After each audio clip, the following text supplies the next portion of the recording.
지금부터 후보 단일화 토론회를 시작하겠습니다. 노무현 후보입니다. 안녕하십니까? 안녕하십니까?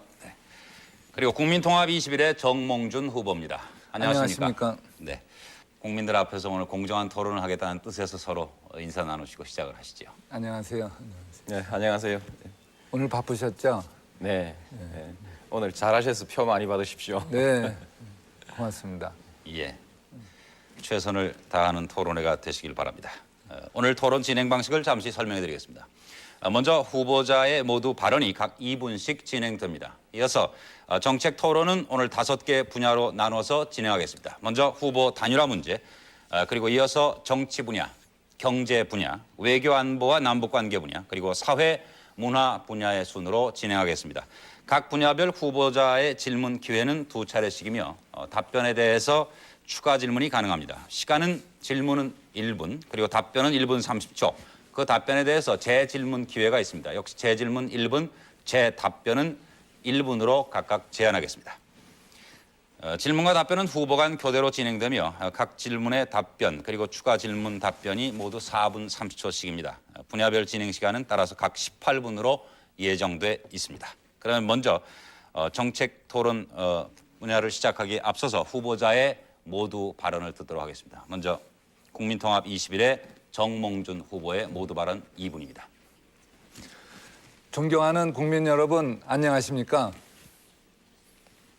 국민통합 21의 정몽준입니다. 단일화 과정에 함께해 주셔서 감사합니다. 후보 단일화는 새로운 정치를 하라는 국민의 요구입니다. 저는 저의 운명을 국민 여러분 손에 맡겼습니다. 노무현 후보께서는 얼마 전까지만 해도 저하고는 정책과 이념 그리고 살아온 길이 달라서 단일화는 어렵다고 했으나 그 후 생각을 바꿔서 단일화하겠다고 한 것은 잘된 일입니다. 제가 진심으로 바라던 일입니다. 한번 생각해 보시기 바랍니다. 후보 단일화는 왜 필요합니까? 소수의 지지밖에 받지 못하는 대통령을 이번에 또 뽑는다면 우리나라가 계속 불안해집니다. 선진국의 경우처럼 과반수를 얻는 대통령을 뽑는 결선 투표 조항이 있다면 사실 후보 단일화는 필요하지 않았을 겁니다. 단일화 후보는 이해창 후보를 이길 수 있는 사람을 뽑아야 합니다. 호남뿐만 아니라 전국적으로 골고루 지지를 받는 사람을 뽑아야 합니다. 다양한 정파의 지지를 받는 사람을 뽑아야 하고 특히 경제와 국제 감각이 있는 인물을 뽑아야 합니다. 존경하는 국민 여러분, 이념 대결의 시대는 지나갔습니다. 진보냐 보수냐 하는 것은 하나의 방법이지 목표가 아닙니다. 국가의 이익을 도모하고 국민의 삶의 질을 향상시키는 것이 우리 모두의 목표가 되어야 합니다. 우리는 세계화의 거센 파도를 헤쳐나가야 합니다. 칠레와의 자유무역 협정이 잘 된 것인지 미국과의 소파는 어떻게 고쳐야 하는지 통일을 하려면 미국과 중국의 협조는 어떻게 구해야 하는지 이런 모든 문제는 우리나라의 문제가 아니라 이제 모두 국제 문제입니다. 노무현 후보는 저의 동지이자 경쟁자입니다. 오늘 이 자리가 우리나라의 미래를 진지하게 생각해보는 시간이 되기를 바랍니다. 감사합니다. 이어서 새천년 민주당의 노무현 후보의 모두 발언 역시 시간은 2분입니다. 존경하는 국민 여러분, 안녕하십니까? 노무현입니다. 지난 봄 저는 민주당 국민경선에서 새칭 국민 후보로 선출됐습니다. 200만 국민이 참여해서 뽑힌 국민 후보였습니다. 한때 국민들의 지지도가 60%까지 올라갔던 때도 있습니다. 그런데 이제 그 뒤에 자꾸 지지가 내려가 가지고 지금 다시 국민들의 검증을 받고 또 심판을 받기 위해서 이 자리에 앉았습니다. 생각해 보면 참 착잡하기도 하고 또 억울한 생각도 좀 듭니다. 그리고 좀 원망스럽기도 하고 그렇습니다만 돌이켜 생각해 보면 다 제 부덕의 소치라고 생각합니다. 그리고 이런 시련을 거쳐서 좀 더 큰 사람이 되라는 그런 뜻으로 저는 받아들입니다. 저는 어려운 일이 있을 때마다 항상 국민들을 믿고 결단을 내렸습니다. 그럴 때마다 또 국민들은 저를 도와주셨습니다. 이번에도 역시 국민 여러분을 믿고 결단을 내렸습니다. 최선을 다하겠습니다. 그리고 짧은 기간이지만 선의의 경쟁을 하겠습니다. 성원해 주십시오. 열심히 하겠습니다. 네, 여러분께서는 일단 오늘 후보 단일화 토론에 나온 두 후보의 모두 발언을 들으셨습니다. 그럼 지금부터 5개 분야로 나눠서 각 분야별 질의응답 순서를 갖도록 하겠습니다. 분야별 정책 토론, 먼저 후보 단일화 문제는 노무현 후보부터 질문을 시작해 주시기 바랍니다. 예, 단일화하는 것은 국민들이 다 바라는 일이라서 좋은 일이라고 생각합니다. 그런데 이제 이것은 오래전부터 예측돼 있던 일입니다. 저는 7월경부터 재경선을 열어놓고 또 어떤 형식으로든 국민 경선을 통해서 단일화를 하면 좋겠다. 그 당시는 한 분을 꼭 제가 지명하진 않았지만 대체로 예상하고 그렇게 국민 경선을 했으면 했는데 그것이 잘 되질 않고 이제 와서 이렇게 토론도 한 번밖에 못하고 또 여론조사라는 방식으로 하려고 하니까 여러 가지로 지금 걱정스러운 일이 많습니다. 많은데 진작 좀 국민 경선을 했으면 좋았을 텐데 왜 국민 경선이라는 방법을 그동안에 받아들이지 않으셨는지 그런 취지에 대해서 설명을 좀 해주십시오. 노무현 후보께서 조금 전에 말씀을 하시면서 한때 인기가 높으셨는데 지금 이제 인기가 좀 내려가셔서 착잡하시고 억울하다는 이제 말씀을 하셨는데 뭐 저도 옆에서 그런 느낌을 갖고 있습니다. 노 후보께서 얼마나 착잡하신가 이런 느낌을 갖는데 국민 경선제를 해서 이제 뽑히신 후보니까 또 국민 경선제는 우리나라에서 실험한 하나의 제도인데 과연 국민 경선의 참다운 취지는 무엇인가 한번 생각을 해봅니다. 민주당을 지지하시는 많은 당원과 국민들께서 참여하셨는데 민주당의 후보가 한나라당의 후보한테 이길 수 있는 후보를 뽑는 것 이것이 저는 국민 경선의 참된 취지라고 생각을 하시고 인기가 올라갔다가 내려가셔서 억울하신 건 저도 충분히 이해를 합니다마는 그러시다면 민주당을 위해서 또 나라를 위해서 저는 노무현 후보께서 결단을 하실 수도 있었다 하는 생각도 해봅니다. 저는 민주당의 당원은 아니지만 국민의 한 사람으로서 그런 생각도 하실 수 있었다고 생각을 하고요. 국민 경선을 왜 하지 않았느냐 이러는데 저도 그 국민 경선은 성공한 실험이다 이것은 인정을 합니다. 그렇지만은 같은 당에 계시던 분들께서 국민 경선은 사실은 문제점이 많이 있었다.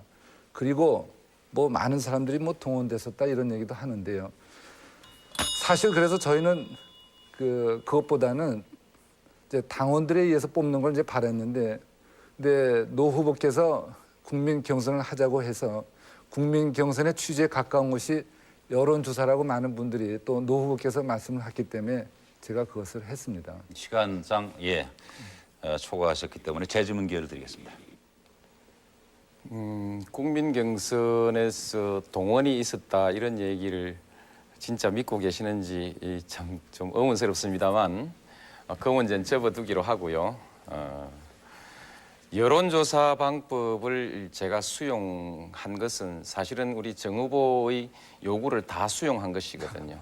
다 수용한 것인데 그 여론조사의 방법에 관해서 너무 많은 문제 제기를 하고 또 일단 합의 다 한 것을 다시 또 재합의하자고 하고 이렇게 하니까 어떤 경제적인 상그레이스의 계약도 한번 약속하면 지키는 것이 우리가 도리인데 또 그것을 또 재합의를 요구하고 이러니까 여론조사를 받았으면 그걸로 끝나는 줄 알았는데 또 조건이 있고 또 재합의 요구가 있고 이렇게 해서야 신뢰가 좀 흔들리지 않을까 이런 우려를 가지고 있습니다. 예. 정 후보께서 답변해 주십시오. 사실 지금 그런 것은 저는 사실 중요하다고 생각하지 않았습니다. 그리고 지금도 중요하다고 생각하지 않습니다. 첫 번째 그 민주당의 이해찬 의원과 저희의 이철 전 의원께서 만나서 합의를 했다고 새벽에 저한테 연락이 왔을 때 잘 됐습니까? 잘 됐습니다. 그리고 합의된 내용은 저한테 말씀해 주지도 않고 저도 물어보지도 않았습니다. 그런데 그날 저녁에 신문이 그 바깥으로는 비밀을 지키겠다는 내용이 전부 신문에 공개가 되면서 저희 관계되는 사람들이 모였는데 이래 가지고선 소위 말하는 객관성 있고 공정한 여론조사는 실제로 불가능하다 이렇게 됐고 어느 쪽에서 그것을 유출했는지 뭐 이런 것도 중요하다고는 생각하지 않습니다. 그런데 분명한 것은 여론조사는 노무현 후보께서 요구한 것이고 저희들이 제안한 것은 여론조사 절반, 당원 절반 이걸 한 겁니다. 그래서 여론조사 방법이 결국 된 거는 노무현 후보의 제안을 저희가 수용한 것 이것은 사실이니까 이 사실은 좀 분명히 인식을 해 주시길 부탁을 드립니다. 예, 이어서 순서를 받고 정몽준 후보의 질문 그리고 노무현 후보의 답변이 있겠습니다. 후보 단일화 문제와 관련해서 질문해 주십시오. 후보 단일화를 한다고 그러니까 일부 신문에서 후보 단일화는 노무현 후보하고 저하고 뭐 정책 이념, 성장 배경이 다른 사람끼리 하는데 이거 문제 많다고 많은 신문에서 많은 사설에서 지적을 했고 또 한나라당에서도 또 이해창 후보께지 그런 말씀을 하시기 때문에 저는 생각을 해봤습니다. 후보 단일화 왜 하는가? 제가 앞에서 말씀드린 것처럼 선진국처럼 우리나라도 과반수 투표를 하는 그러한 대통령을 뽑는 결선 투표 조항이 있었다면 사실 이것은 필요하지 않습니다. 지난번에 김대중 대통령께서 당선될 때 39% 받으셨고 그 전에 김영삼 대통령은 41%를 받았습니다. 소수파에 의해서 대통령이 되는 것은 국가적 불행이라고 저는 생각을 합니다. 그래서 이 단일화를 했는데 단일화는 이해창 후보한테 이길 수 있는 후보여야 된다고 생각을 합니다. 제가 오늘 사퇴하면 저희 표에 많은 표가 이해창 후보한테 간다고 여론조사에 나오고 있고 그런데 그 반대로 노무현 후보께서 사퇴를 해주시면 예, 노무현 후보의 표는 저한테 많이 온다고 그러는데 그렇다면 저를 중심으로 단일화가 되는 것이 승리할 수 있는 방법이라고 생각하는데 노무현 후보께서는 어떻게 생각하십니까? 우선 그 정 후보께서 말씀하신 그 여론조사라는 것에 대해서 그것은 그 정확한 사실이 아니라고 봅니다. 조사하는 방법에 따라 다 달라지고 우리가 조사한 결과로는 그렇지 않습니다. 이길 수 있는 후보가 정녕 어떤 후보인가 앞으로 검증을 거쳐봐야 됩니다. 지금 현재 상태에서 월드컵 이후 분위기 가지고 지지가 높은 것이 경쟁력이 있는 것이 아니고 이회창 후보하고 이런 토론을 거쳐서 검증을 거친 다음에 경쟁력이 있어야 이길 수 있는 후보입니다. 지난번 경선 때에도 이인재 후보가 훨씬 더 경쟁력이 강하다고 했지만 토론 과정에서 그것이 다시 달라졌습니다. 그래서 지금 중요한 것은 의혹이 없어서 이해창 후보로부터 공격을 많이 받지 않아야 합니다. 그런데 우리 정 후보도 유감스럽게 이런저런 의혹이 제기되고 또 이익치 씨도 와서 이런저런 문제 제기를 하는데 제가 하나하나 다 지적하기엔 좀 야박해서 말씀을 드리지 않겠습니다만 그 검증을 과연 견뎌낼 수 있을까? 그것이 과연 저로서는 가장 큰 걱정거리고요. 정말 제가 지금까지 정치하기로는 정말 사심 없이 해왔고 그런 점에 있어서 큰 걱정이 없고 또 정책에 있어서 큰 차이가 없다면 이렇게 예선 굳이 하지 않고 그야말로 참 결단할 수도 있습니다. 그러나 이런 여러 가지 검증 과정에 있어서의 불안감 때문에 저도 이 과정을 거치지 않으면 안 된다 이래서 하고 있는 것입니다. 예, 답변에 대한 추가 질문 기회입니다.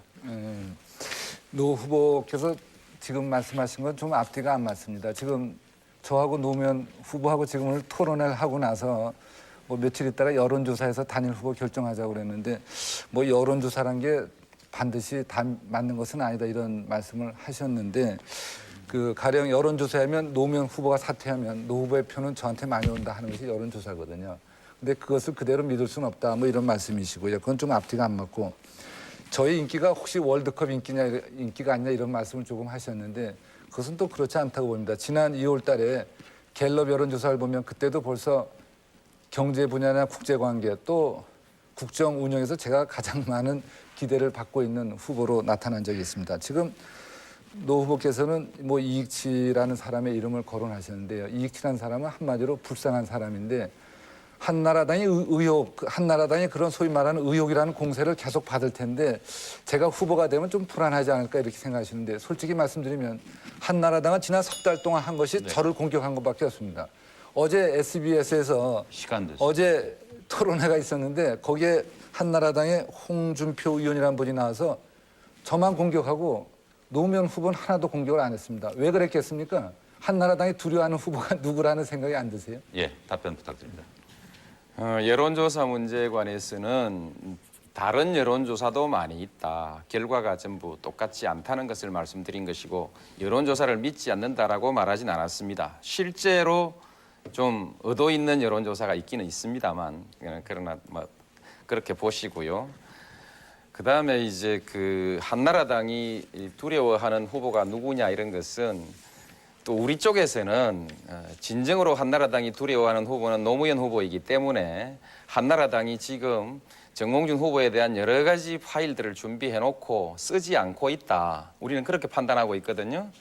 그런데 그것이 또 내부 문건이라는 것이 어제 보니까 무슨 주간지에 하나 이제 폭로됐는데 그 내용은 또 아주 여러 가지들이 있습니다. 그것은 뭐 근거 없는 것도 있고 한나라당이 하는 일이 좀 그렇지 않습니까? 그러나 그 중에는 정말 이건 방어하기 어렵겠구나 하는 것도 좀 있습니다. 예. 예. 그러면 이번엔 다시 노무현 후보가 후보 단일화 문제에 대한 두 번째 질문 기회를 갖게 되시겠습니다. 질문해 주십시오.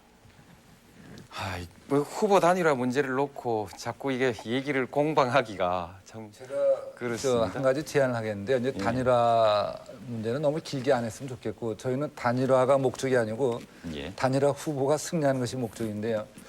조금 전에 노무현 이렇게 했으면 좋겠습니다. 저희는 이해창 후보가 이번에 대통령 되는 건 바람직하지 않다고 저는 생각을 하는데 아마 노 후보께서 그렇게 생각하실 텐데 왜 이해창 후보가 대통령이 되는 것은 바람직하지 않은지 뭐 여기에 관해서 뭐 노 후보께서도 좀 말씀하시고 저도 좀 말씀을 하는 게 좋겠다고 생각하고요. 동의하시. 또 신중한 사람이 와서 물어보면 한 번만 생각하면 된다 이렇게 말씀을 하셨죠. 근데 이런 거는 다 일관된 이야기고요. 우리가 특정인에 대해서 공개된 장소에서 정계 은퇴하고 용서를 빌어라 하는 것하고 과연 예정이 교체하는 것하고 그렇게 표시가 되는 것인지 예. 보통 사람은 좀 헷갈리기가 쉽죠. 답변해 주십시오. 노무현 후보께서. 예, 그 제가 자꾸 제가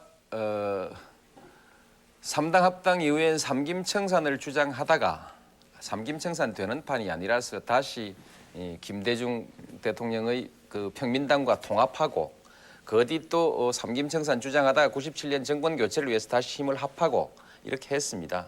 또 정 후보하고 저하고 사이에서도 정치적 주장을 달리하다가 또 더 큰 것을 위해서 손을 잡고 이렇게 하는 것입니다. 너무 그렇게 꼬치꼬치 따지시면 정치는 못하는 것이고 공자님 말씀하셨습니다만 전 부처님 반열에 가 있지는 않지만 부처님 말씀은 배우려고 그렇게 노력합니다. 굳이 그렇게 말씀하시면 정 후보께서도 이회창 후보하고도 손잡을 수 있고 사자연대 하실 수도 있고 장세동 씨하고도 같이 할 수 있고 이런 여러 가지들을 말씀하셨는데 이것은 또 그 일관성 문제에 대해서 지적을 받을 수 있죠. 제가 거기에 그것을 질문으로 받아들여도 되겠습니까? 네, 지금, 아닙니다. 네. 제가 그냥 답변입니다. 답변하신 것이고요. 네. 예, 이어서 이제 노무현 후보 질문 순서입니다. 정몽준 후보에게 정치 분야에 관련해서 질문해 주시기 바랍니다. 그 정치 부분에 있어서 우리 국민들이 가장 큰 관심을 갖는 것은 부정부패입니다. 그리고 친인척의 비리입니다. 비리고 그리고 이제 우리 한국 정치에서 그동안에 오랫동안 부정부패의 가장 심각한 문제는 정경유착이었습니다. 정경유착이었는데 실제로 이제 그 우리 정 후보가 대통령이 되시면 친인척 관리를 참 하기가 어려우실 것 같아요. 도장 하나 딱 잘 찍으면 말하자면 친인척이 수백억 수천억의 이익을 볼 수도 있는 그런 지위에 있고 또 실제로 정 후보가 그동안에 경영해왔고 또 지금은 대주주로 있는 회사에도 비자금 사건이 있고 주가 조작 사건이 있고 또 이런 여러 가지들이 있어 놔서 지도자로서 이 부정부패와 완전히 확연하게 단절해서 이렇게 일을 처리하기가 참 어려우실 것 같습니다. 어떻게 하시렵니까? 그 정경유착 또 친인척 비리 뭐 이런 말씀을 해주셨는데요. 먼저 정경유착을 말씀을 드리죠. 제가 보면 한나라당 이해창 후보는 정경유착이 벌써 돼 있는 것을 전 증명하고 있다고 봅니다. 지난번 대통령 선거에서 무슨 국세청을 동원해가지고 뭐 다들 아는 거니까요. 서상모 의원을 희생시켰습니다. 그래서 뭐 국세청의 서상모 의원하고 같은 경기고등학교 동창이라는 무슨 이석희 차장 뭐 그런 사람을 이석희, 동원해서 예. 몇백억을 대기업을 동원하지 않았습니까? 노무현 후보께서 한번 생각을 해보시죠. 제가 대통령에 당선되면 소위 우리나라의 재벌 기업이 저한테 돈 가져올 것 같습니까? 저는 제가 당선되면 재벌 기업이 제일 먼저 앞으로 우리나라에서 청와대 돈 갖고 오는 일이 제일 없을 후보가 저는 저라고 아주 확신을 하고 있습니다. 조금 전에 노 후보께서 무슨 주가 조작 사건 이런 것도 있는데 어떻게 하느냐고 하시는데 좀 상당히 유감스럽게 생각을 합니다. 한나라당의 이해창 후보가 불쌍한 사람 이익치를 미국에서 불러다가 일본에서 무슨 기자회견을 시켰는데 저는 100% 한나라당의 공작이라고 생각을 합니다. 그래서 이익치 씨의 주장이 사실이면 제가 오늘 후보 사퇴하겠습니다. 그리고 이익치 씨가 마침 여기 와 있으니까 한나라당과 민주당이 지금 선거철이긴 하지만은 국정조사를 실시해야 합니다. 그러니까 노 후보께서도 가끔가다 무슨 주가 조작 사건 이렇게 슬쩍 운을 띄워서 저를 겨냥하지 마시고 지금 돌아가셔서 민주당과 한나라당이 빨리 이익치가 와 있으니까 국정조사를 하라고 이렇게 하셔야 됩니다. 네, 모자란 그다음에 답변은 추가 질문에 더 해주셔도 되겠습니다. 네. 시간이 지났기 때문에 노무현 후보가 이 관련해서 다시 추가 질문하실 수 있습니다. 그 이회창 후보가 자기 동생을 시켜가지고 국세청 동원해서 자금을 166억이나 걷어다가 자기 선거 자금으로 썼습니다. 또 바로 아주 신복이라고 하는 서상목 의원이 거기에 같이 함께 했고요. 그런데 그리고 나서 이제 고맙다는 전화까지 했다는 겁니다. 그래놓고 모른다 했거든요. 이것이 이제 참 국민들한테 불신받는 것이고 또 옳지 않은 일인데 주가 조작 문제에 관해서 저는 뭐 정 후보가 거기 가담하지 않았을 거라고 생각합니다만 그러나 정 후보가 사실상 지배하고 있는 회사에서 돈이 1,800억씩이나 빠져나갔는데 이게 몰랐다 하니까 믿지 않는 사람들이 상당히 있다는 것이죠. 그리고 그 일을 담당했던 이사가 지금은 또 잠적했다는 거 아닙니까? 그래서 진위를 떠나서 국민들이 이 점에 대해서 의혹을 가지지 않겠느냐. 의혹이 예. 있는 것이 더 문제다. 아무리 결백해도 의혹이 있으면 그것은 의미가 없는 거 아니, 어려운 거 아니냐 이런 것이죠. 네, 답변해 주십시오. 지금 노무현 후보께서는 기업을 경영 안 해보셔서 뭐 주관제에서 자꾸 뭐 의혹이라고 그러면 그것을 좀 너무 믿으시는 것 같은데요. 제가 아까도 말씀드린 것처럼 무슨 또 한나라당이 터뜨려서 주관제 의혹 나면 바로 앞으로 저한테 전화를 해 주시죠. 제가 설명을 잘 올릴게요. 우선 1,800억이 회사에서 빠져나갔다는데 빠져나간 게 아닙니다. 그 재정 담당 충역이 1년에 관리한 돈이 수조 원이 되고 빠져나간 게 아니고 돈 다 그대로 있습니다. 만약에 빠져나갔으면 제가 오늘 이 자리에 있을 수가 없습니다. 배임죄가 됩니다. 저도 일종의. 그건 분명히 아셔야 돼요. 빠져나갔다는 표현은 전혀 틀린 표현이고 그다음에 아까 말씀 중에 뭐 저희 친척들이 기업을 하기 때문에 제가 뭐 도장 하나 찍으면 수백억 이익을 줄 수 있다 그러는데 그것은 너무 또 현실에 안 맞는 얘기입니다. 예를 하나 들면 뭐 현대 중에서 저희 가족 중에서 지금 큰 회사가 현대자동차인데 현대자동차는 지분의 60%를 외국 사람들이 갖고 있는 회사고요. 그 회사의 노동조합은 민노총 소속이라서 지금 민노당의 권영길 후보를 열심히 지원하고 있습니다. 제가 외국의 기업을 또 그 시간이 노동조합이 죄송합니다. 권영길 후보를 지는데 제가 지원할 필요가 있겠습니까? 예, 일단 정치 분야 이번엔 정몽준 후보의 질문 기회입니다. 예, 나중 또 답변 기회에 못다한 얘기는 해주시고요. 노무현 후보에게 정치 분야 관련해서 질문해 주시기 바랍니다. 이 우리나라 정치의 가장 큰 비극은 우리나라의 주요한 국정 과제들 있지 않습니까? 가령 남북 관계를 잘 관리해서 전쟁을 막는다든지 그리고 통일을 준비한다든지 그리고 경제를 발전시켜서 일자리를 계속 만든다든지 정치적 부패를 척결한다든지 뭐 지역 감정을 해소한다든지 이런 일들인데 근데 문제는 이러한 주요한 국정 과제들이 전부 정치판의 싸움거리로 전락했다는 것입니다. 이것은 누가 뭐라 그래도 김대중 대통령 그리고 그동안의 여당, 민주당, 한나라당이 전부 책임입니다. 나라의 주요한 국정 과제는 상식적으로 생각해도 전부 여야 초당파적으로 해야 되는데 싸움거리로 전락한 책임, 아주 큰 책임을 져야 된다고 생각을 합니다. 노무현 후보께서는 지금 대통령 후보시고 또 잘하면 또 대통령이 되실 텐데 앞으로도 국민 통합을 위해서 저는 계속 노력을 해 주셔야 된다고 봅니다. 참 어느 걸 물을지 이게 너무 많아서 그런데 세금 문제 하나 물어보지요. 네, 법인세 인하를 찬성하십니까? 네, 저는 법인세는 인하하는 것이 좋다고 생각합니다. 그 법인세는 지금 홍콩 같은 경우에 제가 알기로 16%로 단일 세율입니다.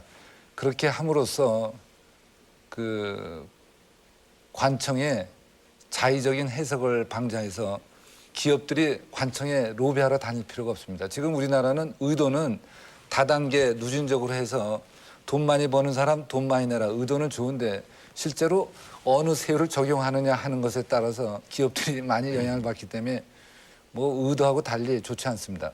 저는 법인세는 어느 정도 인하를 하는 게 필요하고 특히 중소기업의 경우에 이익이 1억이 나면은 얼마고 1억이 넘으면 바로 얼마인데 저는 중소기업의 경우에는 이익은 한 30억 정도로 올려서 30억 이하는 전부 좀 낮춰주고 30억 이상은 조금 더 올려받는 2단계 정도 하는 것이 전 바람직하다고 생각합니다. 제 질문 1분 시간을 다 쓰셨어요. 그래서 일단 저는 보충 질문. 단문으로 또 묻겠습니다. 예, 예. 그 정해진 시간 안에 소화 다 할 테니까요. 예, 예. 예.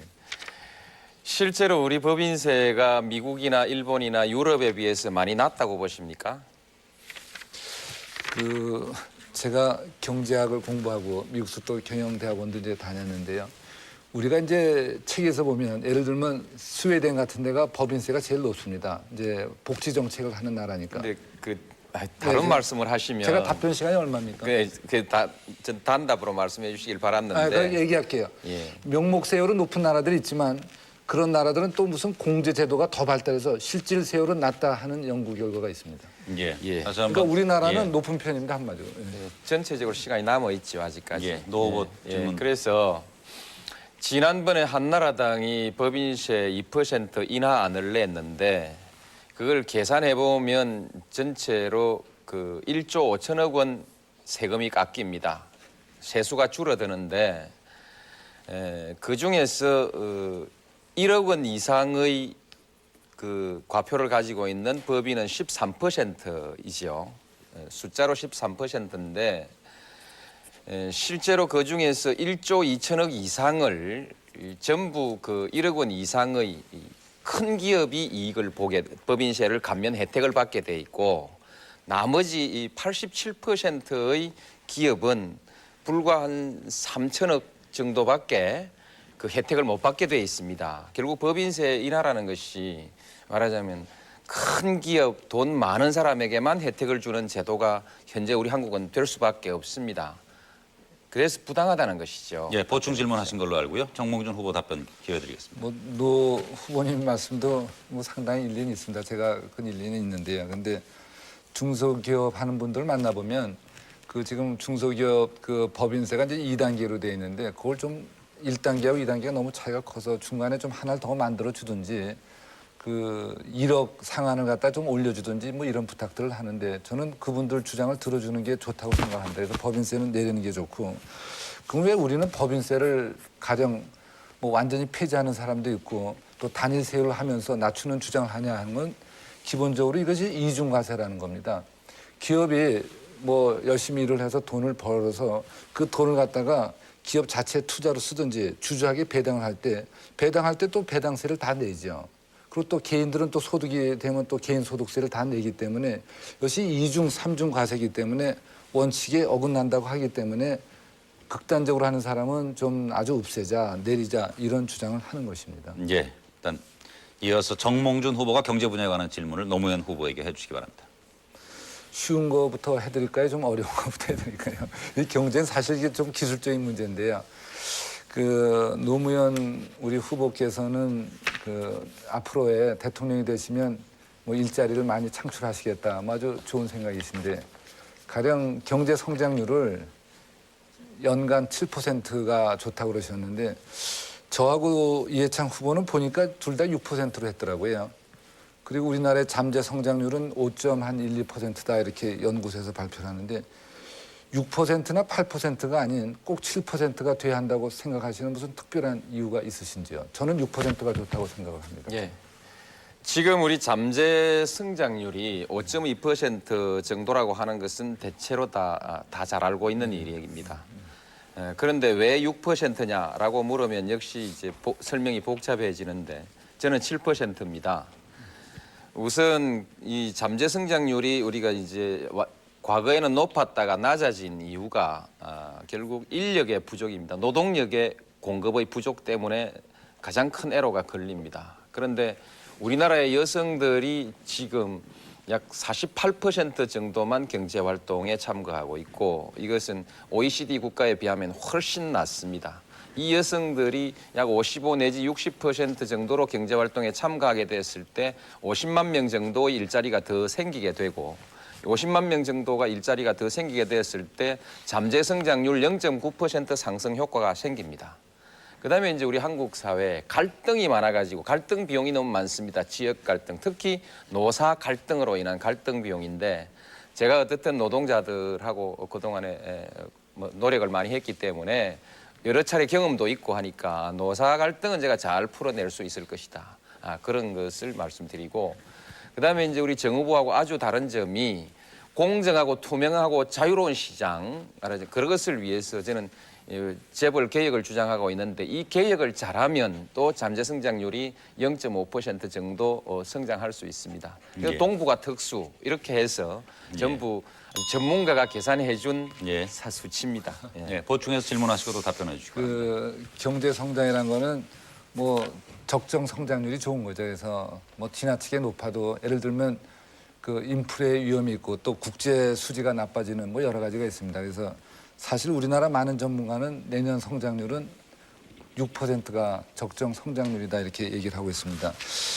노 후보께서 이제 충청도에다 행정수도를 하신다고 그랬는데 제가 볼 때 문제는 이런 중요한 문제를 제가 볼 때는 국민적 합의 없이 충분한 연구도 없이 이전 대성 지역을 어느 특정 지역으로 못 박는 바람에 이것이 선거 때 이런 걸 하는 것이 과연 바람직한 것인지 예. 또 충청권 주민들은 그렇다고 과연 이걸 환영하는 것인지 다른 지역에서는 상대적 박탈감을 느끼고 있는 것은 아닌지 예. 예를 들면 이런 행정수도 이전은 한 5, 60년 걸리는데 대통령 선거운동 기간에 이걸 발표하시는 건지 특정 지역을 박아서 예. 바람직하다고 생각하시는지요? 답변해 주시기 바랍니다. 이 행정수도 이전은 아주 오래 생각한 것이고 꼭 필요하고 가능한 겁니다. 이게 그 75년경에 공화당 정부 때 계획이 이루어졌던 것이고 또 83년경 전두환 대통령 시절에도 깊이 검토했습니다. 다 충청권입니다. 왜냐하면 충청권이 국토의 중앙에 있기 때문입니다.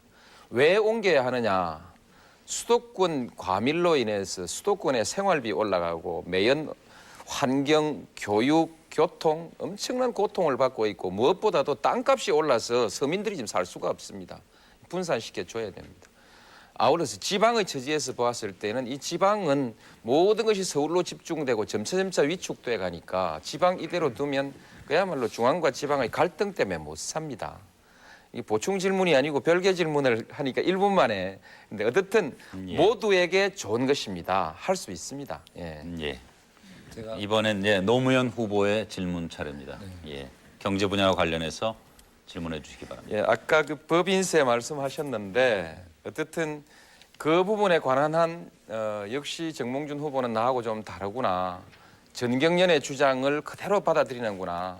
많은 경제학자들, 많은 시민단체, 많은 서민들은 그걸 다 반대하는데 이렇게 법인세를 낮추자고 하는 거 보니까 역시 기업하신 분이라서 기업을 잘 알아서 하시는 것은 좋은데 너무 대기업만 도와주고 이제 소기업들이나 영세기업들도 많은데 거기에 대해서는 고려가 없지 않느냐. 예. 결국 1조 5천억 조세는 이 영세기업 하는 사람들이 결국 다 부담해야 됩니다. 누군가가 세금 내야 하니까요. 그래 그런 점을 말씀드린 것이고 상속세 증여세에 있어서 이 포괄주의, 완전 포괄주의를 반대하고 계시죠. 이 질문. 제가 예. 답변 드릴게요. 조금 전에 제가 법인세 인하를 찬성한다고 그러니까 우리 노부께서 정경련에서도 찬성하니까 찬성한다 이렇게 하셨는데요. 정경련이 찬성한 줄은 몰랐는데 그다음에 소기업, 영세기업은 반대한다고 그러는데 저는 그렇게 생각 안 합니다. 중소기업 하시는 분들도 법인세 한도 1억에서 한 몇십억으로 올려주고 그다음에 법인세율도 낮춰달라고 그분들이 다 이야기를 합니다. 지금 말씀하신 것은 상속세, 증여세의 포괄주의 어떻게 생각하냐는데 지금 우리나라는 93년에 상속세의 시효를 5년에서 10년으로 연장을 했고 2000년에 유형별 포괄주의를 도입해서 법적으로도 빠져나갈 길을 완전히 막고 있습니다. 탈세를 막아야 한다는 것은 분명한 사실이지만 막연한 권한을 무한정으로 정부에 부여하는 것은 조세 법률주의도 어긋나며 정부와 국세청의 압력에 모든 국민들을 갖다가 불안하게 할 가능성이 있기 때문에 완전 포괄주의보다는 유형별 포괄주의가 더 좋다고 생각을 합니다. 예. 그래서 노무현 후보의 보충 질문 기회입니다.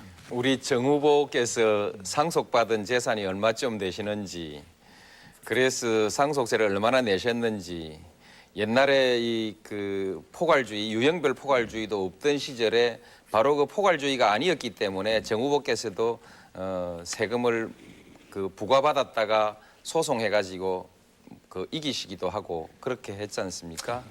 그러나 상속 있는 곳에 세금이 있어야 되는데 상속은 있었는데 어떻게 법적으로 적용하다 보니까 세금은 없어져 버리는 이런 부당한 제도 때문에 자꾸 상속 재산이 많은 사람들도 국민들로부터 비판을 계속 받으면서 참 자존심 상하게 됐고 그 바라보는 서민들은 또 볼 때마다 짜증스럽고 모두에게 좋지 않은 것입니다. 그래서 포괄주의 하십시다.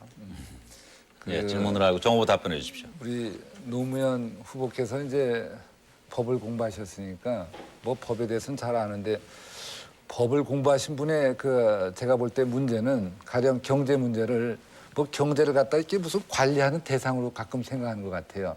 근데 경제는 살아있는 유기체다 이렇게 저는 생각을 하셔야 된다고 생각합니다. 그리고 우리가 조세평등이고 말할 것도 없지만 더 중요한 것은 우리 국민들이 국세청의 압력을 느끼지 못하게 하는 것 그리고 세원을 육성하는 것 똑같은 비중을 좀 균형 감각을 가지고 보셔야 한다고 생각을 합니다. 상속세를 얼마 냈냐 이렇게 말씀을 하셨는데 제가 상속세를 덜 내기 위해서 완전 포괄주의를 반대하지 않냐 이렇게 좀 암시하시는데 아시는 것처럼 저희 아버님이 작년에 이제 돌아가셨는데요. 여러 가지 일들이 있어서 상속 많이 받았으면 여러 가지 기부 많이 했으면 좋은데 많이 상속받지 못했고 상속세 다 잘 냈습니다. 노태우 대통령 때 저희 아버님하고 좀 싸움을 하는 바람에 세금을 낸 거 있는데 그것은 완전히 정치적인 것이었고요. 대부분에서 행정부의 그것이 전부 잘못됐다는 판결이 됐는데 그러면 정부가 잘못해서 힘없는 시민들이 그렇게 고생했으면 노후부께서 그걸 위로를 하셔야지 세금 냈다가 다시 찾아온 것 냈기 때문에 추징당했기 때문에 벌써 잘못이 있지 않냐 이렇게 생각하시는 것은 맞지 않습니다. 답변 시간을 많이 초과했습니다. 질문 시간을 짧게 해주셨으면 고맙겠습니다. 이제 경제 분야와 관련된 정몽균 후보의 마지막 질문 기회입니다.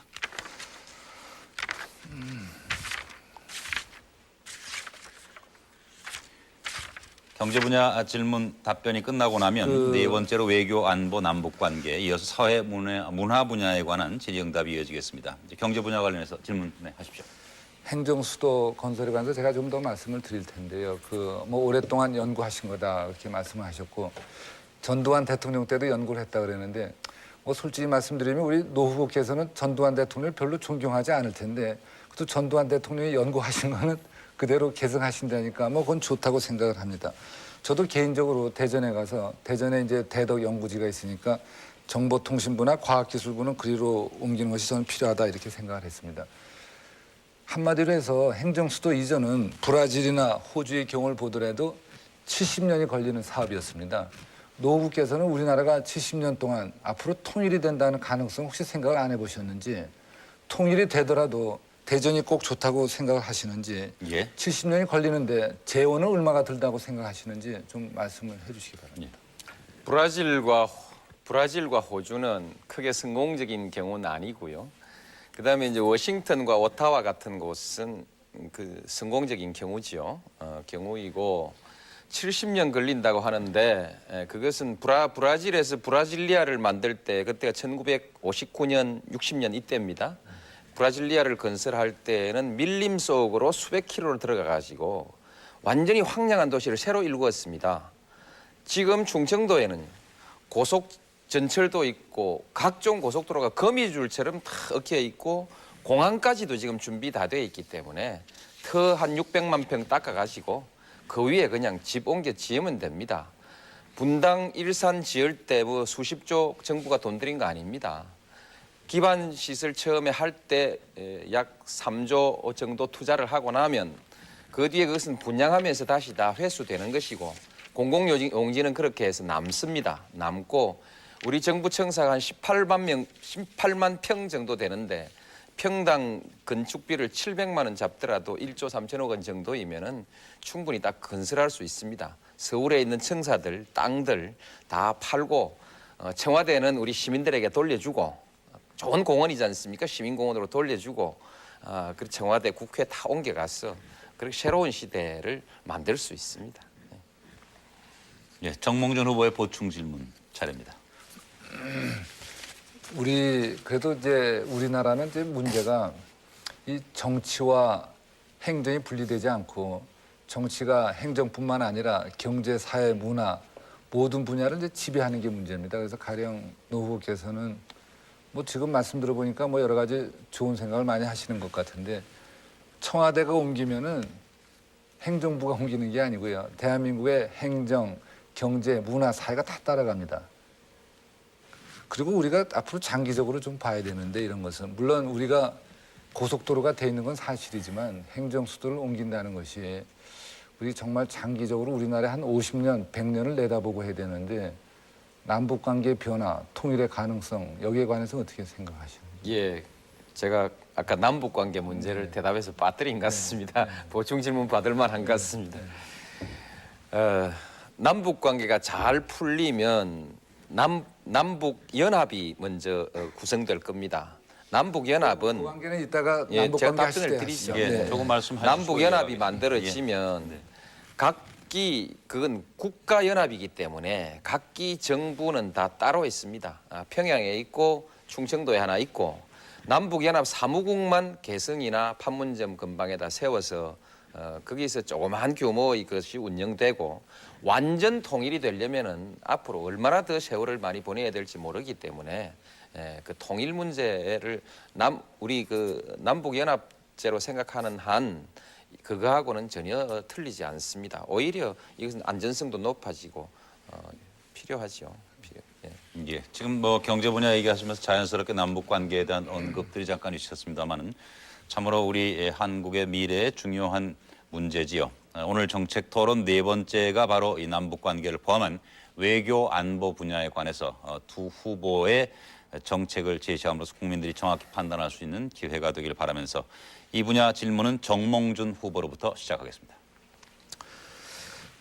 노무현 후보께서 이제 별로 좋아하시지 않을 것 같은데요. 제가 중요하다고 생각해서 꼭 물어보겠습니다.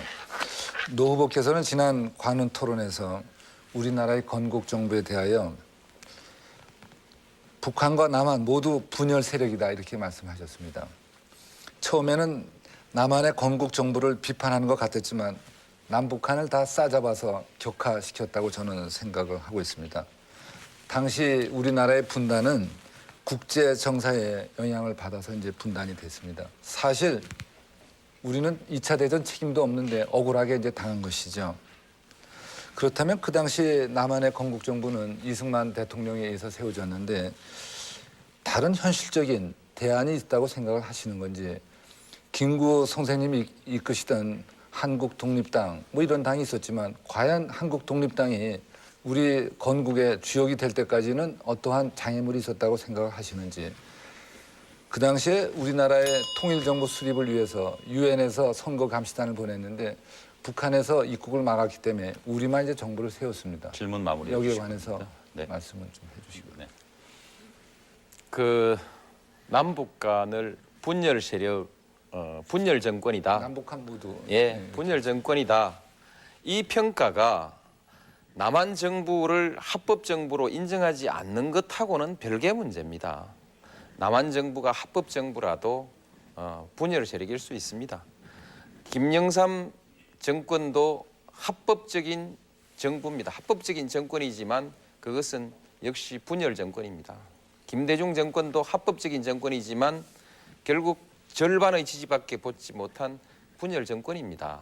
그렇듯이 우리 역사가 그런 아픈 역사를 가지고 있다는 뜻을 말씀드린 것이고, 따라서 우리는 분열을 극복하자, 동서분열도 극복하고 따라서 남북의 분단도 반성하고 극복하자라는 그런 의지를 가진 사람들이 이렇게 표현하는 것입니다. 그리고 이것은 정확하게 김구 선생께서 분열 정권이므로 분단 정권이므로 참여하지 못하겠다. 결국 강력한 민족주의 세력이 있었더라면, 자주 독립 세력이 강력하게 있었더라면 우리도 오스트리아처럼 좌우 합작해서 그야말로 국가를 분열시키지 않았을 수도 있었다는 희망을 우리는 가지고 있습니다. 이런 평가를 근거로 해서 앞으로는 이런 일 우리 없도록 하자, 이런 염원으로 그렇게 받아들여 주십시오. 예. 정 후보께서 더 보충해서 질문을 해주시죠. 이 문제는 전 상당히 중요하다고 생각을 합니다. 그래서 노 후보께서 그 생각을 좀 정리를 좀 더 해주셔야 된다고 저는 보는데, 설명을 하시면서 김영삼, 김대중 정부도 분열 정부다 이랬는데 그것하고 차원이 다른 얘기입니다.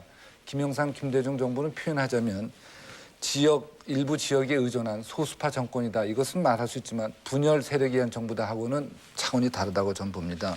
제가 볼 때 노 후보의 그러한 역사관, 정치관이 제가 볼 때는 위험하다고 보는 이유는 남북한을 똑같이 평가한다는 겁니다. 어떻게 노 후보께서는 남한도 나쁘고 북한도 나쁘다 이렇게 해서 노 후보께서는 상당히 그 위에서 내려다보든다는 말씀을 하는데, 우리가 학교에서 배우는 것은 우리가 좀 잘못 배워서 그런지 몰라도 우리는 좋은 사람, 좋은 나라 정부고 북한은 공산주의 정부다 이렇게 배웠는데 어떻게 똑같이 분열주의 정부라고 하는지, 그런 식의 논리라면 북한에 의해서 시작된 그 6.25 전쟁도 통일 시도라고 볼 수가 있다는 것인지 좀 말씀을 해주기 바랍니다. 대체로 그런 질문을 하시는 분들이 과거 냉전주의자들 또 그렇습니다. 과거 그 냉전적 사고를 가지고 국내 사람들을 좌우로 구분해놓고 좌는 다 몰아내야 될 사람으로 이렇게 해왔던 우리 역사의 찌꺼기입니다. 남한은 유엔이 승인하고 그야말로 자유로운 선거를 거쳐서 성립된 민주정부입니다. 그러므로 남한 정부가 훨씬 더 북한 정부보다 민주적 정통성을 가지고 있는 정부이죠. 그러나 민족적 관점에서 봤을 때 그것은 또한 분열적 세력일 수밖에 없는 것이다. 역사라는 것은 냉정하게 평가해야만이 거기에 대한 반성을 토대로 해서 새로운 역사를 만들어 나갈 수 있는 것입니다. 네, 외교안보 남북관계 분야에 대해서 이번에는 노무현 후보의 질문 순서입니다. 정 후보께서는 이제 남북 간의 교류 협력 지원 이런 것을 더 발전시켜야 된다고 말씀해 오시다가 이제 아마 북한 핵 문제가 계기가 된 것 같은데요.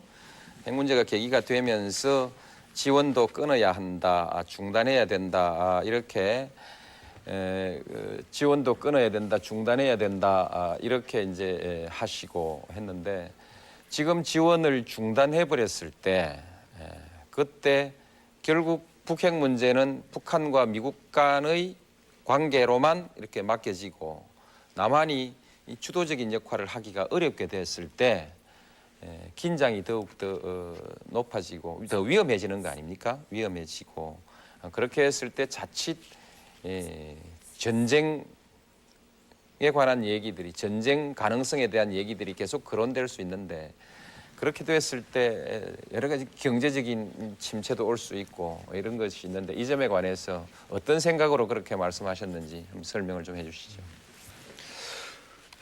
제가 그 미국의 수도 워싱턴에서 국제정치학 박사를 받았고 제가 국제정치학 박사를 공부하는 과정에서 제일 많이 공부한 것이 미국의 핵전략입니다.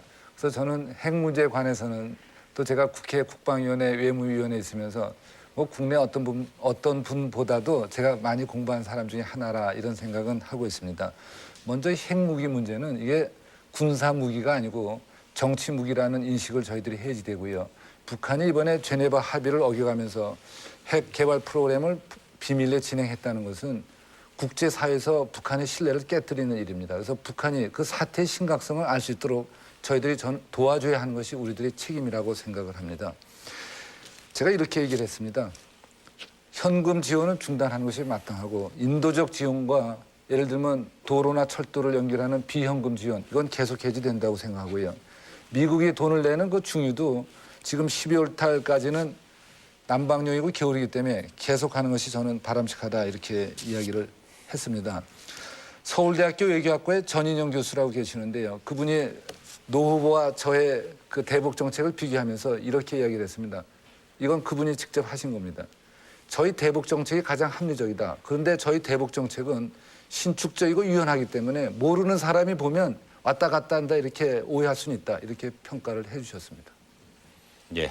예, 좋습니다. 내가 보도만을 봤는데 그래도 중유 지원을 계속 해야 된다라든지 이런 입장을 가진 점에 대해서는 좀 마음이 놓입니다. 제가 여러 번 말씀드렸습니다. 이건 마음이 놓이고 그렇게 했으면 좋겠고요. 어떤 교수님 말씀하시는데 뭐 그거야 저도 서울대학 교수님 여러분이 저를 도와주십니다. 네. 한국의 국제정치학 박사도 많이 계시지 않겠습니까? 많이 계신 것 같고 저는 이런 걱정을 좀 해봅니다. 금강산 사업은 참 중요하다. 개성공단 사업도 대단히 중요하다. 꼭 성공해야 된다. 근데 제가 이걸 지원해주고 잘 되도록 이렇게 여러 가지 이 남북 관계를 풀어서 잘해 지원해주면 아무도 시비를 걸지 않을 것 같은데 이게 우리 정 후보가 대통령이 되셔가지고 금강산 사업을 지원하면 형님 사업 도와주는 셈이 되고 개성공단 사업도 지원하면 형님 사업 도와주는 셈이 돼가지고 야당이 너무 공격을 많이 하고 이렇게 해서 이런 사업에 오히려 차질이 많이 생길 것 같습니다. 걱정되시지 않습니까? 그래도 우리 노무현 후보께서 금강산 사업과 그 개성공단 사업을 돌아가신 저희 아버님과 저희 형이 하고 있다는 것을 인정해 준 것에 대해서 제가 정말 감사하게 생각을 합니다. 이 금강산 사업은 앞으로 제대로 평가를 받으려면 이거 한 5년은 있어야 된다고 저는 생각을 합니다. 또 개성공단 사업은 평가를 받으려면 한 20년은 있어야 된다고 저는 생각을 하는데 무슨 말씀이냐면 이게 장기 사업이기 때문에 지금 시작한 사람이 절대로 다 마무리할 수가 없는 사업입니다. 이것이 제대로 되려면 문자 그대로 국제 컨소시엄이 돼서 일본과 미국과 유럽의 자본이 참여를 해야 됩니다. 이것은 절대로 어느 개인이나 어느 특정 회사의 사업이 될 수가 없습니다. 그 걱정 안 하셔도 좋을 겁니다. 예. 시간이 남았으니까 반론을 했으면 좋겠는데요. 그 답변으로 그냥 들으시고요. 답변으로 듣고 예. 말까요? 추가해서 이따가 노무현 후보 답변 시간을 또 활용해 주시기 바랍니다. 예. 지금 외교 안보와 남북 관계 분야에 대한 정책 토론이 이어지고 있습니다. 오늘 이 시간을 국민들께서는 텔레비전 앞에서 왜 지켜보고 있다고 두 후보께서는 생각을 하시는지 여쭙고 싶습니다. 오늘 열리고 있는 후보 단일화 토론은 두 후보 간 합의에 의해서 지금 진행이 되고 있습니다. 따라서 두 분 토론 과정에서 질의응답 하시는 중에 새천령 민주당 또 국민통합 21 외의 타당 후보에 대한 비판보다는 우리 국민들께서 두 후보의 비전과 그 정책에 대해서 비교할 수 있는 기회로 이렇게 삼으실 수 있도록 협조해 주시길 바라면서 계속해서 외교 안보 남북 관계에 관한 정몽준 후보의 질문 기회 드리겠습니다. 노무현 후보께서 이제 민주당 대통령 후보로 지명받아서 저도 사실 축하를 많이 했습니다. 그 노무현 후보와 같은 당에 계시는 김상현 후보를 제가 그때 김 의원께서도 또 다시 국회에 들어오셨죠. 보궐선거를 통해서. 그래서 김상현 의원께서 이런 말씀을 하시더군요. 요즘 집에서 부인하고 싸운 사람도 전부 노무현 후보를 지지하고 있다고. 생활에 조금이라도 불평과 불만이 있는 사람은 노무현 후보께서 다 해결해 줄 수 있다 이렇게 믿고 있기 때문에 노무현 후보를 지지한다 그러면서 저보고도 노무현 후보를 한번 좀 만나서 좀 얘기도 해보고 하라고 했습니다. 그래서 제가 단일화 협상을 할 때 그러고 보니까 우리는 왜 당사자인데 만나지 않냐. 그래서 제가 만나자고 제안을 한 것입니다. 노무현 후보께서 후보 지명이 된 다음에 하신 말씀 중에 제가 기억에 남는 것은 나는 대통령이 돼도 미국에 사진 찍으러 가진 않겠다 이런 말씀을 하셨는데 뭐 충분히 이해는 됩니다. 제가 그 다음에 어디 보니까 노 후보께서는 일본하고 카나다 뭐 이런 데는 다녀오셨던데 지금 세계 질서는 우리가 좋든 싫든 간에 군사 경제 전부 미국이 주도하고 있습니다. 질문을 마무리해 주시죠. 정치인으로서 또 대통령이 되겠다는 사람으로서 그래도 미국에 가서 미국 사람이 좋든 싫든 좀 만나서 미국을 알아봐야겠다는 생각은 그동안에 안 하셨는지. 예, 노무현 후보 답변해 주십시오. 그동안에 제가 대통령이 아니라서 안 갔습니다. 그리고 후보가 좀 일찍 됐더라면 또 미리 갔다 와서 또 후보를 하고 대미 정책에 대해서도 했을 텐데 후보 되고 나서 가려고 하니까 좀 늦고 또 그 문제를 가지고 우리 그 문제를 삼는 사람들의 여러 가지 자세나 이런 태도들이 조금은 제가 그대로 고분고분 따라갈 이유가 없는 것 같아서 그냥 안 갔는데 앞으로 대통령 되면 가지요 뭐. 예, 그러면 되지 않겠습니까? 저는 반미 감정도 없고 그러나 미국한테 굽실굽실할 생각도 없고 대한민국 대통령 후보가 꼭 미국에 갔다 와야 자격이 있는 그런 나라가 꼭 돼야 된다고 생각지도 않고 그건 별 관계 없다. 저는 그렇게 봅니다. 잘하겠습니다. 예, 제가 답변 다 되셨습니까? 보충 보충 질문 하십시오. 근데 지금 노무현 우리 후보님은 이제 초선 재선 국회의원이 아니고 뭐 대통령이 되시겠다는 분인데 그래도 전에 비해서는 말씀을 굉장히 온화하게 하시고 이제 자제하시는데요. 저는 조금 더 이렇게 말씀을 다듬으시면 좋겠다는 생각을 제가 평소에 합니다. 사진 찍으러 안 가겠다 이렇게 했는데 미국 사람들한테 미국 사람이 들으면 상당히 아주 당황하게 하는 발언이죠. 미국을 갖다가 그 말을 딱 듣는 순간 우리 한국 사람과 미국 사람들이 노 후보의 미국을 어떻게 생각하는지 하는 게 이제 단면이 드러나고요. 또 지금도 내가 굽신굽실하지 않겠다 이랬는데 이런 표현도 앞으로는 저는 좀 자제하시는 게 좋다 이렇게 생각을 합니다. 미국도 우리나라 대통령이나 대통령 후보가 굽신굽신하는 거 바라지 않습니다. 제가 얼마 전에 이런 얘기했습니다. 방송에 나가서 IMF 사태 때 미국 대통령이 세미나 와서 얘기하는 걸 보니까 그분이 미국 대사인지 미국서 온 한국 총통인지 제가 잘 모르겠다. 뭐 저도 이런 얘기하고 나서 보니까 나도 좀 얘기 심하게 했다는 느낌은 들었는데 노 후보께서도 앞으로는 그 미국에 대해서 말씀하실 때는 조금 더 신중하게 하시면 어떨까 생각합니다. 질문으로 봐도 되겠습니까? 노 후보 이 문제에 대해서 답변해 예, 주십시오. 굳이 이런 자리에서 남의 말투를 그렇게 지적하는 것이 예의 바른 일인지는 모르겠습니다만 그 말이 문제가 있다면 저도 또 다시 한번 생각해 보죠. 그러나 우리 한국의 지도자들이 그동안에 미국에 대해서 지켜야 될 자세를 제대로 지키지 못했고 그래서 우리 많은 국민들이 자존심이 상해 있고 또 실제로 사진 찍으러 간 분들이 너무 많습니다.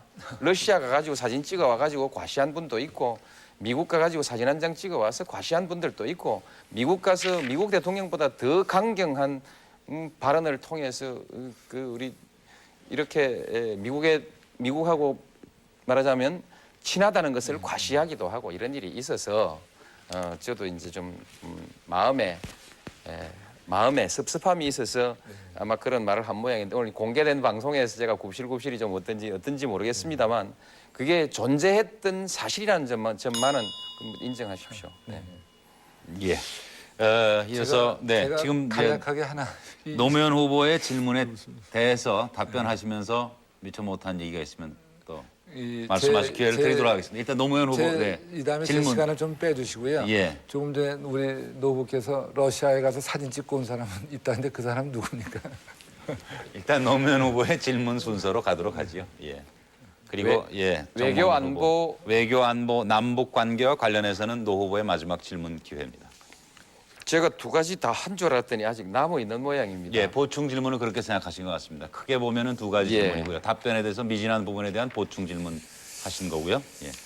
결국 지금 그 4억 달러 얘기, 소위 산업은행에서 현대상선이 4억 달러를 빌려가지고 대북 지원했다. 저는 그렇게 보지 않습니다. 그러나 이것을 밝히지 않음으로써 많은 사람들이 오히려 의혹을 가지고 있는 것이 지금의 상황입니다. 그렇기 때문에 저는 이 4억 달러가 북한으로 갔든 또는 현대 내부에서 부당하게 사용됐든 밝히지 않으면 이것이 끊임없이 문제가 될 거라고 생각하는데요.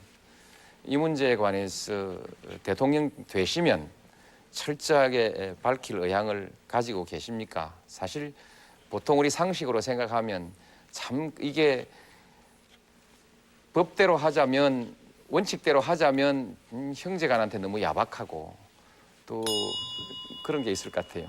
예. 예, 그 질문에 대해서 정 후보께서 답변해 주십시오. 뭐 야박하다고 생각하셨으면 좋은 방법은 뭐 질문을 안 해주셨으면 좋은데 질문을 해놓고서 이제 야박하시다 그러는데요. 제가 이제 만나자고 해서 10월 우리가 10시 반에 만나지 않았습니까? 국회에서. 그래서 이제 노 후보께서 주장하시는 여론조사 방법 뭐 자기가 좋다고 그래서 이제 하기로 한 그날 노 후보께서 저한테 이걸 물어보셨죠. 그 4억 달러 그 내용이 어떻게 되는 거냐고. 그래서 제가 이렇게 답변 드린 기억이 나실지 모릅니다. 국회 정무위원회 있고 민주당 소속에 있다가 한나라당 가신 분이 있습니다. 제가 성함은 말씀 안 드릴 텐데 그분이 한나라당 가기 전에 저를 만났더니 그 얘기를 하시면서 자기가 국회 정무위원으로서 보니까 이것은 북한에 간 것은 아니다. 뭐 한 데 썼더라 저한테 얘기를 한 걸 제가 노 후보께 말씀을 드렸는데 아마 그동안에 잊어버리신 모양인데요. 제가 이렇게 노 후보께 또 물어보고 싶습니다. 노 후보는 저는 이제 그 김대중 대통령이 자산과 부채를 다 승계하시겠다고 그랬는데 그러면 김대중 대통령한테 가서 물어보시면 되지 왜 저한테 물어보는지. 그리고 또 민주당이 지금 우리나라의 여당인데 지금이라도 선거철이지만 한나라당하고 합의해서 그걸 국정조사를 하시면 됩니다. 국정조사는 안 하시고 한나라당의 그 변죽에 맞춰서 맨날 신문 텔레비만 발표하는 것은 책임 있는 자세가 아니라고 생각합니다. 그리고 마찬가지로 공적 자금에 관해서도 지금 많은 분들이 분노하고 있는데 왜 이것은 말이죠. 아무리 지금 선거철이라 하더라도 한나라당과 민주당이 합의해서 빨리 조사를 해야 됩니다. 예, 추가 질문에 대해서 다시 답변 기회를 드리도록 하겠습니다. 노무현 후보 보충 질문하십시오. 정몽준 후보 말씀하시는 거 보면 참 시원시원해요. 네.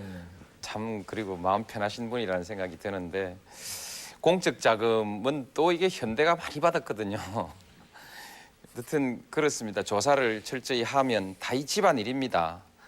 저는 그 4,900원 4억 달러에 대해서는 확실하게 조사해야 된다고 생각하고 조사해야 합니다. 대통령에게도 촉구하고 있고 저는 앞으로 조사할 겁니다. 국민들에게 밝힙니다. 밝히고 지난번에 제가 정 후보에게 물어봤던 것은 후보 단일화하면 선거 기간 중이라도 우리가 상호 협력 관계가 되는데 연정 아니라도 협력을 하게 되고 국민들이 보게 되는데 이 문제가 어떻게 불거질지 불안해서 한번 내가 물어본 겁니다. 4천억에 대해서 좀 아시냐? 모른다고 하셨어요. 모른다고 하셨는데 정 후보가 모르시는 것과는 관계없이 이 부분은 국민들이 의혹을 갖고 있기 때문에 언제든지 잠재적 그 폭발성을 가지고 있죠. 그래서 내가 어떻게 할 거냐 또 여쭤본 겁니다. 제가 답변. 예, 이 노무현 후보께서 이제 저희 아버님이 현대라는 아주 대기업을 이제 창업하시니까 그 자꾸 말씀하시면서 집안일 그러는데 사실 저희 아버님이 현대 창업자라는 건 역사적인 사실이고 저희 많은 가족들 또 우리나라 많은 국민들이 현대라는 대기업이 자동차 중공업 분야에서 세계적인 경쟁력이 있는 기업이 우리나라에 있다는 데 사실에 우리나라 많은 국민들이 자부심을 느끼고 있습니다. 또 무슨 공적 자금이 회사에 들어갔는데 이렇게 말씀을 하시는데 한나라당이 전부 과장해서 한 얘기를 갖다가 지금 또 이 자리에서 뭐 또 사실인 것처럼 그대로 하시는 것도 저는 상당히 뭐 좋은 일은 아니라고 생각을 합니다. 노무현 후보는 여당의 후보입니다. 그걸 정부 여당에 대통령한테 가서 물어보시면 될 일을 지난번에 저한테 우리 국회에서 밤늦게 만났을 때 제가 말씀을 드렸죠. 이름 얘기 안 하려고 그랬는데 민주당 소속에 있다가 한나라당 갖고 정무위원회 계시는 그 김 의원님 계십니다. 그분이 분명히 말씀을 하셨어요. 북한으로 안 갔다고. 뭐 이런 걸 당이나 정부에다 물어보시면 됩니다. 자꾸 저한테 이런 데서 물어보시지 말고. 예, 일단 외교안보 남북관계 분야에 대한 정책 토론 두 분 질의 응답을 마쳤습니다. 오늘 여러분께서는 서울 양천구 목동 방송회관 스튜디오에서 진행되고 있는 후보 단일화 토론회를 지켜보고 계십니다. 국민의 선택이 중요한 것은 그 선택에 대한 책임 또한 국민의 몫이기 때문입니다. 오늘 국민통합 21회 정몽준 후보 그리고 새천년 민주당의 노무현 후보 간 단일화 합의에 따라서 오늘 이 시간 후보 단일화 토론회가 진행되고 있습니다. 오늘 7시부터 시작해서 8시 52분까지 112분간의 시간을 국민들이 지켜보고 계십니다. 아직 남은 시간이 많지는 않습니다. 두 분께서 이 짧은 시간을 또 소중하게 활용해 주길 바라면서 정책 토론 5번째 사회 문화 분야에 대한 두 후보 간의 정책 비교 시간 갖도록 하겠습니다. 오늘 아침인가 그 신문 광고를 보니까 보육 정책에 관해서 아이를 데리고 직장에 갈 수 있게 하겠다는 것도 있고 또 하나는 우리가 보육에 관해서 보육 시설을 많이 만들 수 있도록 그 융자를 많이 해주겠다는 그런 공약도 있었던 것 같습니다. 그런데 지금 우리 한국이 아이들 데리고 직장 가서 직장 보육을 할 수 있는 그런 여건에 있는 것으로 그렇게 현실을 파악하셨는지, 그다음에 그동안에 우리가 사립 많은 보육원들이 그 94, 5년경부터 국가로부터 융자를 받아가지고 보육시설을 만들었다가 운영이 안 돼가지고 어려움에 처해서 지금 어떤 상황에 있는지 이런 점에 관해서 그 상황을 제대로 한번 파악해 보셨는지 물어보고 싶습니다. 노무현 후보께서 조금 전에 이제 말씀드린 것 중에 우리나라 여성들이 출산율이 너무 떨어져서 잠재 성장률이 떨어졌는데 여성들이 그 대신에 일을 많이 하면 6%가 아니고 7%까지 일할 수 있다 뭐 이런 말씀하셨는데요. 사실 그 전문가들이 경제 성장률을 예측할 때는 그런 것까지 다 포함해서 예측을 한 겁니다. 그러면 노무현 후보께서는 여성들을 일하기 싫은 여성까지 전부 직장으로 보내기 전까지는 그렇게 쉬운 일은 이제 아니라고 생각을 합니다. 아이를 데리고 직장에 간다 하는 저희들이 정책 광고를 냈는데 저희가 낸 정책 광고를 유심히 봐주셔서 이 자리 들려 이제 감사 말씀을 드립니다. 우리나라 법에 지금 300인 이상 직장은 보육시설을 하기로 돼 있는데 제가 볼 때 기업의 사업주가 나쁜 생각을 해서 그런 것이 아니고 이런 법이 있는 줄을 잘 모르기 때문에 못하고 있습니다. 제가 대통령이 되면 많은 기업인들에게 부탁을 하겠습니다. 이것이 잘하면 그 일하는 여성에게만 좋은 것이 아니고 직장에도 도움이 된다. 지금 많은 연구 결과가 직장에서 보육시설을 한 직장이 그러한 회사가 돈도 많이 벌고 회사 잘 굴러간다는 많은 실증적인 연구들이 나오고 있습니다. 저희들이 이제 앞으로 보육시설을 많이 하는 건 중요한데 일본의 경우는 이런 거 있습니다. 노인을 보호하든지 어린아이를 보호하든지 정부가 새로운 집이나 시설을 짓는 것이 아니고 기존에 있는 여러 가정집들 중에서 그런 것을 할 수 있는 집을 선정을 하면 그 대신에 보육사들이 가서 해주는 제도, 저는 이런 제도가 필요하다고 생각을 합니다. 예, 노 후보 보충 질문해 주십시오. 우선 하나 바로 잡고요. 네. 잠재 성장률 부분은 저도 그거 다 감안하고 계산한 거니까 잘못 계산했다고 하신 것은 사실과 다릅니다. 다르고 제가 질문 드린 뜻은요. 그런 것입니다. 우리나라 교통 사정이 하도 나쁘고 해서 아이를 데리고 직장에 출근할 수가 없습니다. 그렇게 현실에 맞지 않기 때문에 집 가까이에서 아이를 맡겨놓고 퇴근할 때 데리고 오고 이렇게 할 수밖에 없기 때문에 직장 타가 부분에 대한 정책을 저는 그걸 공약하지 않았습니다. 직장 타가 좋죠. 자기 젖도 먹일 수 있고. 그러나 교통 때문에 그런 사정이 안 맞는 공약을 왜 하셨냐 이렇게 이제 여쭤본 것이고, 한 가지는 융자 받아가지고 어린이집 만들었다가 지금 뭐 파산 지경에 빠져 있고 굉장히 고통받고 있는 사람이 많은데 또 융자 해준다고 하니까 이게 뭐 좀 알고 만든 정책인지 모르고 만든 정책인지 궁금해서 제가 여쭤본 겁니다. 네. 제가 답변 드릴까요? 네. 그 아이를 데리고 출근해도 좋다 이렇게 했는데 사실 그렇게 해서 성공하는 기업이 있다고 이제 많은 그 사례들은 있습니다. 물론 우리 서울의 경우에 출퇴근이 아주 힘든 것은 사실이니까 뭐 데리고 다니기 어렵지는 않을 겁니다. 근데 이런 것들은 뭐 저의 혼자의 생각이 아니고 저를 도와주시는 정책 자문 교수분들이 모여서 이렇게 하는 것이 바람직하다고 한 것인데 노 후보께서 지금 그런 것 현실을 모르는 거다 이렇게 말씀을 해주시면 저의 문제가 아니고 많은 교수분들께서 좀 들으면 좀 섭섭해할 겁니다. 그분들이 이게 가능하고 좋은 정책이라고 해서 저희들이 발표를 했습니다. 예, 답변 드렸습니까? 네. 그러면 사회 문화 분야에 관해서 이제 정몽준 후보의 마지막 질문 기회입니다. 오늘 전체적인 정책 토론의 마지막 질의응답 순서가 되겠습니다. 정 후보께서 질문해 주시기 바랍니다. 제가 가지고 온 질문은 뭐 다 질문을 했는데 아직도 하나가 남아 있습니까? 네.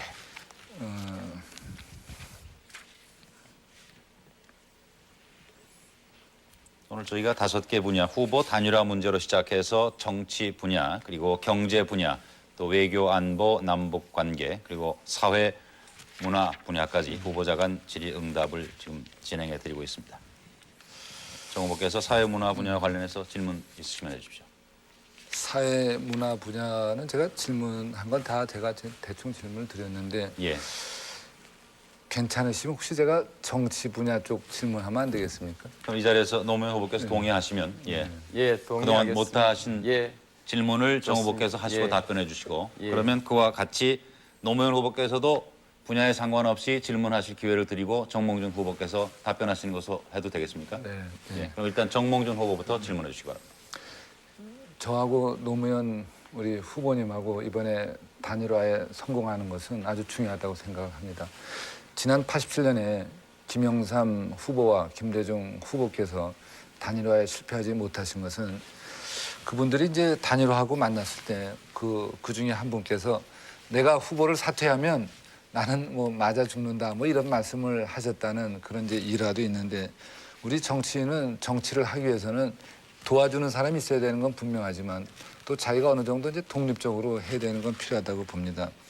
노무현 후보를 지금 도와주시는 분들을 이제 노사모라고 부른다고 그랬는데 이번 선관위에서 이러한 사조직은 바람직하지 않다고 했는데 그런데 노사모에서는 우리가 자발적으로 하는 것인데 선관위가 구시대적인 관점에서 우리를 규제한다 그래서 반발을 하신다고 그랬는데 예. 여기에 대해서는 이제 어떻게 생각을 하시는지요? 그리고 예. 또 노사모 무슨 게시판에 제가 순복음교회 가서 목사님을 만났더니 질문 예 마무리해 주십시오. 노 후보께서 대통령이 되면 이건 노 후보 말씀이 아니고 노사모 게시판에 나온 건데 대기업과 대형 교회는 문 닫게 하겠다 뭐 이런 게 나왔다는데 노무현 후보께서는 노사모 이런 활동에 관해서 뭐 일부에서는 좀 걱정하시는데 어떻게 생각을 하시는지요? 그 노사모가 만들어진 것이 2000년 4.13 총선에서 제가 낙선하고 나니까 노무현이가 그 어쨌든 지역 구도와 한번 지역 구도를 극복해 보겠다고 부산 가서 어떻게 보면은 뭐 그렇게 희생했으니까 다시 살려내자 이렇게 해서 만들어졌지 노사모가 무슨 노무현 대통령 선거 조직하려고 처음부터 한 것이 아닙니다. 그렇게 하다가 점차 모여서 하는데 자기들이 돈 내고 자기들끼리 인터넷에서 만나가지고 흔히들 번개라 해서 바깥에서 만나 차 한 잔씩 하고 모여서 밥 먹으면 자기 돈 다 내고 저한테 돈 10원 달라고 하지 않고 이런 그 자발적인 국민들의 정치 조직인데 선거가 말하자면 과열되는 것도 막아야 하지만 그러나 국민들의 자유로운 정치 활동도 국민의 기본권이지 않습니까? 우리 선거법은 과거에 후보들한테 돈 받고 그렇게 막 그 돈을 엄청나게 쓰고 돌아다니는 이런 소위 말하자면 무슨 산악회식의 사조직, 후보가 뒷조종하는 돈 드는 사조직 그거 하지 말라는 것이 결국 이것까지 지금 같이 형식적으로 걸리니까 이제 같이 했는데 우리가 그렇게 해서는 안 됩니다. 국민들의 정치적 자유도 인정해야 하기 때문에 이것은 이제 하는 것이고 게시판에는요. 그래서 법적으로 지금 하겠다는 것이고 게시판에는요. 하루에 수천 명씩이 접속해가지고 하고 싶은 얘기, 욕설도 많이 올라옵니다. 그래서 거기 적힌 말을 가지고 제 사상을 재단하려고 하지 마십시오. 예, 네. 제한된 시간이 마무리 발언도 두 분이 하셔야 되기 때문에 짧게 노무현 후보께서 질문하시고 정몽준 후보 답변하는 것으로 예. 질의응답을 마치도록 했습니다. 예, 한 번 정도로 이렇게 할까요? 저는 그냥 사회 문화를 생각했는데 교육부 폐지를 말씀하셨습니다. 근데 이 좀 어려울 것 같거든요. 예. 그래도 우리나라는 연방제 국가가 아니고 앞으로 산업의 발전에 따라서 또 사회의 변화에 따라서 많은 우리 국가적 자원이 양성돼야 되는데 거기에 대한 계획도 세우고 해야 되는데 예. 교육부를 폐지해버리고 앞으로 국가적 인적 자원의 양성 계획, 소위 기획이라는 이런 것들은 어떻게 할 것인지 한번 예. 답을 해주시죠. 정호복께서도 이번에는 시간을 꼭 지켜서 답변해 주시기 바랍니다. 지금 교육부를 책임지신 그 이상주 부총리께서 울산대학교에서 이제 총장을 오래 하셨죠. 제가 울산대학교 지금 이사장입니다. 근데 저도 상당히 송구스럽게 생각하는 것은 저희는 교육부의 기능은 평가 기능과 정보 제공 기능만을 갖고 있고 나머지 권한을 가능하면 전부 지방자치단체와 궁극적으로는 학교, 지방에 있는 모든 학교에다 주자 하는 것이 저희 생각입니다. 그런데 신문을 보니까 얼마 전에 이상주 부총리께서 국무회의 할 때 어느 정당에서 교육부를 폐지하겠다고 해서 상당히 불편하다 하는 말씀한 걸 들었는데요. 제가 사전에 설명 못 드린 것에 대해서 제가 지금 상당히 가슴 아프게 생각을 하고 있습니다. 지금 우리나라에서 교육이 돈도 많이 들고 그러고 또 공교육이 제대로 안 되고 그래서 뭐 이민도 간다 그러고 이렇게 하는데 저는 이렇게 교육을 갖다 권한을 실질적으로 지방에 주면은 지방에 서울대학이 많이 생길 수 있다고 생각을 합니다. 그렇다고 해서 교육부의 기능을 축소하는 건 절대로 아닙니다. 교육부의 예산은 저도 노 후보님과 마찬가지로 늘려야 된다고 생각을 합니다. 예. 교육감도 주민 직선에서 뽑는 것이 바람직하다 생각합니다. 긴 시간 수고하셨습니다.